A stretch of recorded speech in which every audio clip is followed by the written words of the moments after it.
আমি অত্যন্ত দয়ালু মেহেরবান। ও মুসলমান, তাই নবীজি বলেন লা ইউমিনু আহাদুকুম হাত্তা আকুনা হাব্বা ইলাইহি মিন ওয়ালিদিহি ওয়া ওয়ালাদিহি ওয়ান নাসি আজমাইন।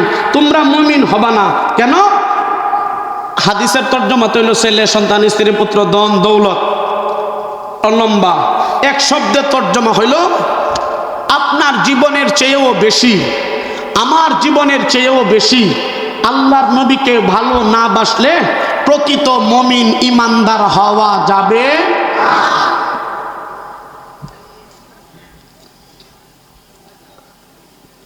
তেলাওয়াতকৃত আয়াতের মধ্যে আল্লাহ পাক রাসূলকে ভালোবাসার জন্য আল্লাহ নিজে অর্ডার করছেন।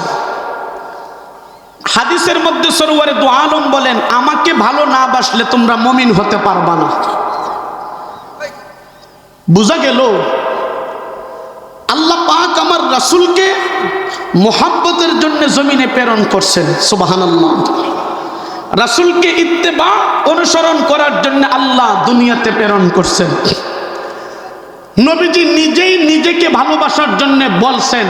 বুঝা গেল আমার রাসূলের দাম ইজ্জত আছে না নাই? জুড়ে বলে ও মুসলমান, কেমন দামি করে আল্লাহ পাক আমার রাসূলকে প্রেরণ করছেন, কেমন দামি করে আমার রাসূলকে আল্লাহ পাক জমিনের মধ্যে প্রেরণ করছেন। মুসলিম শরীফের মধ্যে সরওয়ারে দু আলম বলেন মাকতুবুন আলা বাবিল জান্নাতি লা ইলাহা ইল্লাল্লাহ মুহাম্মাদুর রাসূলুল্লাহ। সরওয়ারে দু আলম বলেন আমার ইজ্জতকে জমিনের মধ্যে নয়, আসমানের মধ্যে নয়, সূর্যের মধ্যে নয়, তারকার মধ্যে নয়, পাহাড় পর্বতের মধ্যে নয়, খালবিলের মধ্যে নয়, সাত আসমান জমিন বেদ করে ডাইরেক্টলি জান্নাতের গেটে আরশে মুআল্লাতে আল্লাহর নামের পরে আমি নবীজির নামটারে লেখা আরশে মুআল্লাতে আল্লাহ পাক আমি নবীর ইজ্জতের হেফাজত করছি। আমার রাসূল আল্লাহকে ভালোবাসো। তোমরা যদি আল্লাহকে পেতে চাও ফাত্তাবিউনি। হুজুর আছেন নি ইয়ায়ে মুতাকাল্লিম আই আল মুহাম্মদ। আল্লাহ বলে ও নবী আপনার উম্মতকে বলেন তারা যেন আপনি নবীজিকে ভালোবাসে। নবীজি বলেন আল্লাহ আমাকে ভালোবাসলে কি হবে? আল্লাহ পাক বলেন ইউহিব্বুকুমুল্লাহ, ডাইরেক্ট আমি আল্লাহকে ভালোবাসা হবে। আমি আল্লাহ আপনার উম্মতকে ভালোবাসবো। সুবহানাল্লাহ। নবীজি বলেন আল্লাহ দুনিয়ার নিয়ম হইল একজন আরেকজনকে ভালোবাসা অনেক জিনিস উপহার দেয়, হাদিয়া দেয়, উপটৌকন দেয়। আপনি যে আমার উম্মতকে ভালোবাসবেন, আমার উম্মতকে হাদিয়া কি দিবেন? আল্লাহ পাক বলে হাবিব হাদিয়া স্বরূপ ওয়াগফির লাকুম যুনুবাকুম, আপনার উম্মতের জিন্দেগীর গুনারে মাফ করে দেব।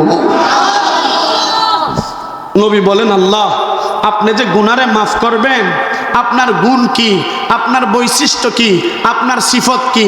আল্লাহ পাক তেলাওয়াতকৃত আয়াতের মধ্যে দুইটা গুণের আলোচনা করছেন। একটা হলো গাফুর আর একটা হলো রাহিম। ওরে আল্লাহর তো শুধু দুই গুণ না, আরো গুণ আছে। তেলাওয়াতকৃত আয়াতে দুইটা গুণের কথা বলছেন। আল্লাহ বলেন আনাল গাফুর আনার রাহিম, আমি অত্যন্ত ক্ষমাশীল। সাল্লাল্লাহু আলাইহি ওয়াসাল্লামের জবান মুবারক দিয়ে যেই থুতু মুবারক ফালাইতেন, এই থুতু দিয়ে আল্লাহ পাক মেশকের গ্রাম বাহির করে দিতেন। আমার রাসূলের শরীর মুবারক দিয়ে গাম মুবারক বাহির হইতো, আল্লাহ পাক সেই গাম দিয়ে মেশকের গ্রাম বাহির করে দিত। ও মুসলমান, আমার নবী আল্লাহু আকবার মক্কার আনাচে কানাচে চলাফেরা করছে, নবী মক্কায় চলাফেরা করছে, বাইতুল্লাহ চলাফেরা করছে। নবী যেই রাস্তা দিয়া হাঁটছে সেই রাস্তা দিয়া আল্লাহ পাক মেশকের গ্রাম বাহির করে দিছে। আল্লামা এজাজ আলী দারুল উলুম দেওবন্দের সূর্য সন্তান লামিয়াতুল মুআজিজার কিতাব লিখতে গিয়ে আমার রাসূলের শানে শের বলতে বলতে এক জায়গার মধ্যে যায় বলেন মা মাশা ইল্লা ওয়া মিনতি বিশাদা ইয়ারিফুল মুশতাক ওয়াইনাল মুরতাহাল। ও দুনিয়ার মানব জাতি শোনো, আল্লাহ পাক আমার রাসূলের যে ইজ্জত দান করছে, নবী যেই রাস্তা দিয়া হাঁটছে সেই রাস্তা দিয়া মেশকে আম্বরের গ্রাণ বাহির করে দিছে। আর একটু জোরে বলেন না সুবহানাল্লাহ। নবীজি বলেন হুব্বিবা ইলাইয়া মিনাদ দুনিয়া সালাস। পাবলিক তো টানের পাগল না, পাবলিক তো টান দিলে টান দিলে পাবলিক বড় পছন্দ করে। ওইটা এটার মতন আন্তর্জাতিক ক্ষতি সম্পন্ন বক্তা একটাও নাই। আন্তর্জাতিক ব্যক্তি একজনও নাই।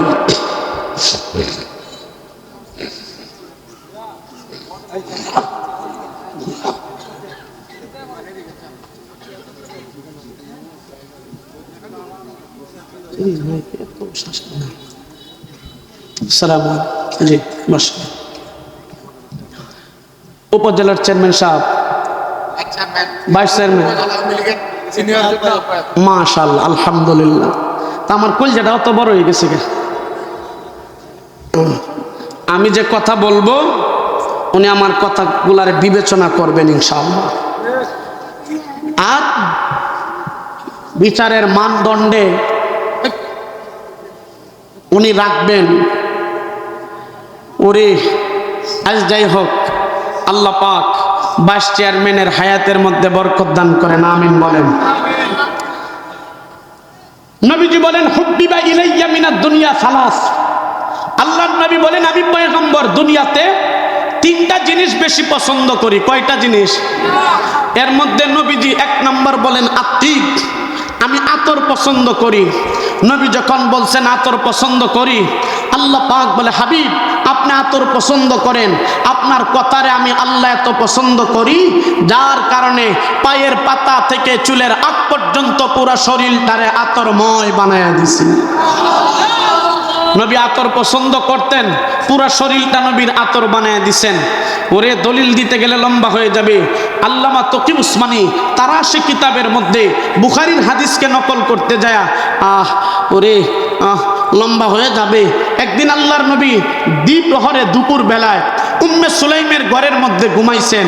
উম্মে সুলাইম তাকায় দেখেন নবীর শরীর মুবারক থেকে গাম টপ টপ করে বাহির হতে লাগলো। উম্মে সুলাইম বলেন হাতের মধ্যে বোতল নিলাম, নবীজির গামটা আমার বোতলের মধ্যে ভরতে লাগলাম। তাকায় দেখি আল্লাহর নবীর ঘুম মুবারক ভেঙে যায়, নবীজির চক্ষু মুবারক খুলে যায়। আল্লাহর হাবিব জিজ্ঞেস করেন এ সুলাইম তুমি কি করতেছ? উম্মে সুলাইম বলেন ইয়া রাসূলুল্লাহ আপনার গাম আমার বোতলের মধ্যে ভরতেছি। নবীজি বলেন আমার গাম তোমার বোতলের মধ্যে বড় তার কারণ কি? উম্মে সুলাইম জবাব দেয় ইয়া রাসূলুল্লাহ আমি তাকায় দেখি আপনার গাম মুবারক থেকে, আপনার পসিনা মুবারক থেকে আমার নাকের মধ্যে আল্লাহ পাক মেশকে আম্বরের ঘ্রাণ বাহির করে দিয়েছে। উম্মে সুলাইম বলেন নবী কিছুক্ষণ পরে যে আপনি চলে যাবেন আপনাকে পাবো কোথায়? পরবর্তী সময়ে আপনার এই গামটাকে আমার শরীরের মধ্যে আতর হিসাবে ব্যবহার করব। সুবহানাল্লাহ ডারে প্যাকেট করে লাও, বাড়িতে গিয়ে আগামীকালকে নাস্তা টাস্তা করে তারপরে সুবহানাল্লাহ কইবানে, জোরে বলেন না সুবহানাল্লাহ। এদিকে আলোচনা করলে দুই নম্বর আরেকটা কথা বলে ফেলি। দ্বিতীয় নম্বর নবীজি বলেন আত-তাআম আমি খাবার পছন্দ করি। নবী যখন বলছে আমি খাবার পছন্দ করি, আল্লাহ পাক বলে হাবিব দাঁড়ান আপনাকে খাওয়াইতেছি। এক সাহাবী আমার রাসূলকে দাওয়াত করছেন, নবীজি সাহাবীর বাড়িতে গেছেন, দস্তরখানা বিছায়া ছাগল অথবা দুম্বার রান নবীজিকে পেশ করছেন। নবীজি এই রানটা খেয়ে ফেলছেন। নবীজি বলেন আরেকটা দাও। সাহাবী আরেকটা দিছে। নবীজি সাহাবায়ে কেরামকে নিয়ে এই রানটা খেয়ে ফেলছেন। নবীজি 3 নাম্বার বার বলছে আরেকটা দাও।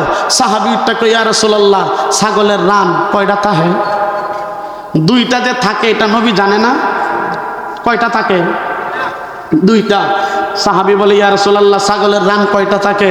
নবীজি বলেন সাহাবী আমি তাকায় দেখি তোমার খাবার থেকে আল্লাহ পাক নূর চমকায়া দিছে। আল্লাহর হাবিব বলেন সাহাবী আমি পয়গম্বর যত সময় বলতে থাকতাম তুমি তোমার পাতিলার মধ্যে যে হাত দিতা কিয়ামত পর্যন্ত আল্লাহ পাক তোমার পাতিলা থেকে দুম্বার রান বাহির করে দিত।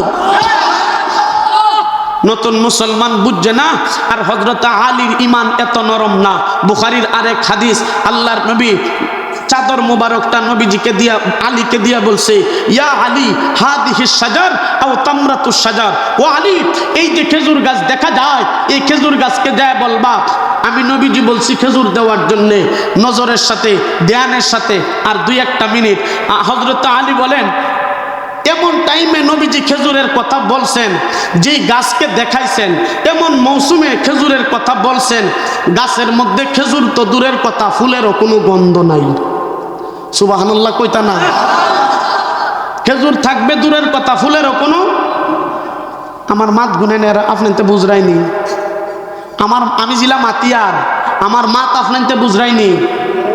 আমি যে কথা বলতেছি আমার কথাগুলা বুঝতেছেন? এখন বুঝছেন।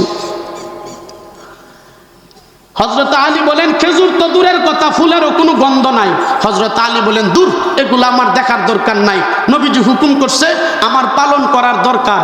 গাছে কোত্থেকে দিবে এটা গাছে জানে আর গাছের খোদা জানে। সুবহানাল্লাহ জুড়ে। হযরত আলী আল্লাহর হাবিবের চাদর মুবারকটা নিয়া হাঁটি হাঁটি পা পা করে খেজুর গাছের গোড়ায় গিয়ে বলতেছে, এই গাছ দেখতেছি তোর মধ্যে খেজুর নাই, দিবে কোত্থেকে? আমি কিন্তু নিজে আসি নাই, নবীজি আমারে তোমার কাছে পাঠাইছে। আমি কিন্তু খেজুর না নিয়ে যাবো না। এই যে রাসূলের চাদর মুবারকটা বিছাইলাম, নবীজির রুমাল মুবারকটা বিছাইলাম, তাড়াতাড়ি করে খেজুর দে। হযরত আলী বলেন রব্বে যুল জালালের কসম, আল্লাহর নবীর বরাত দিয়ে খেজুর গাছের কাছে চাইতে দেরি হয়, তাকে দেখি জান্নাতের পাকা খেজুর গাছ হয়ে নবীর চাদরটা পড়তে একটা সেকেন্ডও দেরি করছে না। ও মুসলমান, এই হাদিসটা দেড়াইটা হুজুর, এই হাদিসটা এই দেড়াইটা লম্বা। হযরত আলী বলেন নবীজি বলেন আমি তিনটা পছন্দ করি। আবু বকর বলে আমার চারটার দরকার নাই, আমিও তিনটা পছন্দ করি। হযরত উমর বলেন আমিও তিনটা। উসমান বলেন আমিও তিনটা। আলী বলেন আমিও তিনটা। এরা যখন 4-5 জনে তিনটা তিনটা করে পছন্দ করে, হযরতে জিবরাইল বলে আমি আর বাদ থাকতাম কেন লাগি, আমার নবী তিনটা পছন্দ করে, আমি জিবরাইলও তিনটা পছন্দ করি। ও খুদা রে, জিবরাইল যখন বলছে আমি তিনটা পছন্দ করি, এই কথা বলতে না বলতে আল্লাহ পাক এদের কথাই শামিল হয়ে বলে আমার হাবিব তিনটা, আমার হাবিবের 4 খলিফা তিনটা পছন্দ করে, আমার জিবরাইল তিনটা পছন্দ করে, আমি আল্লাহর 100টা পছন্দের দরকার নাই।